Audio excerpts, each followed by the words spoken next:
Hello guys, welcome to only my talks. Young tiger NTR ప్రస్తుతం దేవర promotion కార్యక్రమాలలో ఎంతో బిజీగా గడుపుతున్నారు. పెద్ద ఎత్తున వరుస ఇంటర్వ్యూలకు హాజరవుతూ సందడి చేస్తున్నారు. ఇక ఈ సినిమా పాన్ ఇండియా స్థాయిలో విడుదల కాబోతున్న నేపథ్యంలో హిందీ సినిమా హక్కులను ప్రముఖ నిర్మాత కరణ్ జోహార్ కొనుగోలు చేశారు. ఈ క్రమంలోనే ఇటీవల కరణ్ ఆలియాతో కలిసి ముంబైలో ఒక ఇంటర్వ్యూలో పాల్గొన్నారు.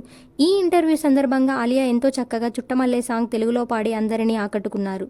ఇక ఈమె రాజమౌళి దర్శకత్వంలో ఎన్టీఆర్ రామ్ చరణ్ నటించిన ఆర్ఆర్ఆర్ సినిమా ద్వారా తెలుగు ప్రేక్షకుల ముందుకు వచ్చి ఎంతో మంచి సక్సెస్ అందుకున్నారు. ఈ సినిమా తర్వాత రణబీర్ కపూర్, ఆలియా భట్ నటించిన బ్రహ్మాస్త్ర సినిమా కూడా తెలుగులో విడుదల చేశారు. ఆ సినిమా ప్రమోషన్లో భాగంగా ఎన్టీఆర్ కూడా పాల్గొన్న సంగతి తెలిసిందే. అయితే తాజా ఇంటర్వ్యూలో భాగంగా ఎన్టీఆర్కి సంబంధించి ఒక ఆసక్తికరమైన విషయాన్ని ఆలియా బయటపెట్టారు. బ్రహ్మాస్త్ర సినిమా ప్రమోషన్స్లో భాగంగా హైదరాబాద్ వెళ్ళినప్పుడు తారక్ డిన్నర్కి తన ఇంటికి ఆహ్వానించారు. అయితే ఆ రోజు సాయంత్రం తారక్ ఇంట్లో చాలా సరదాగా హ్యాపీగా సాగిపోయిందని తెలిపారు.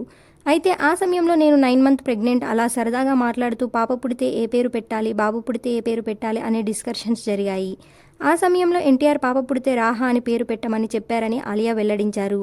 ఇక ఆలియా భట్కు కూతురు పుట్టడంతో ఎన్టీఆర్ చెప్పిన పేరు పెట్టడంతో తన కూతురు విషయంలో ఎన్టీఆర్ కోరిక నెరవేరిందని తెలిసి అభిమానులు సంతోషం వ్యక్తం చేస్తున్నారు. ఇలాంటి అప్డేట్స్ కోసం please like, share, subscribe OMT.